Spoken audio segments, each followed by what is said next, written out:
10 বছর এটা আমরা এডিনোটক্সিনটা অপারেশন করব। আমরা দেখতে এডিনয়েড অনেক বড়, এটা তালুর সাথে লেগে আছে, নাক বন্ধ থাকে, সে মুখ দিয়া শ্বাস নেই। আমি আগে বলছি টনসিল এডিনয়েড বড় হলে রোগীর শারীরিক ও মানসিক বৃদ্ধি ব্যাহত হয়। এই রোগের বয়স 10 বছর, 10 বছর মতো লাগে না।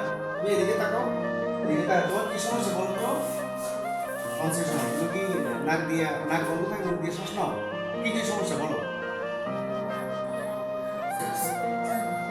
নাক দিয়ে শ্বাস নিতে কষ্ট, মুখ দিয়ে শ্বাস নাও এবং গ্রোথও হয়, গ্রোথ হ্যাম্পার হয়েছে। এই রোগীর বয়স মনে হচ্ছে 5 থেকে 6 বছর, আসলে বাস্তবে 10 বছর। আমরা এখন টনসিল অপারেশন করবো। আমাদের বিজ্ঞ ডাক্তার মতিন অ্যানেস্থেসিয়া দিবে।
টনসিল অপারেশন শেষের দিকে আমাদের এই একটা টনসিল আমরা অপারেশন করলাম।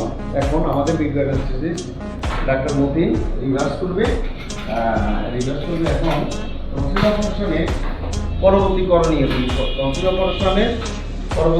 হলো আমরা 4-5 ঘন্টা পরে আইসক্রিম খাওয়াবো। আজকে কিন্তু আইসক্রিম, কালকে থেকে নর্মাল খাবার খাবে। কি খাবে? ভাত, মাছ, মাংস, ডিম, দুধ, ডাল, শাকসবজি, পানি, ফলমূল সব খাবে, নরম তরল খাবে।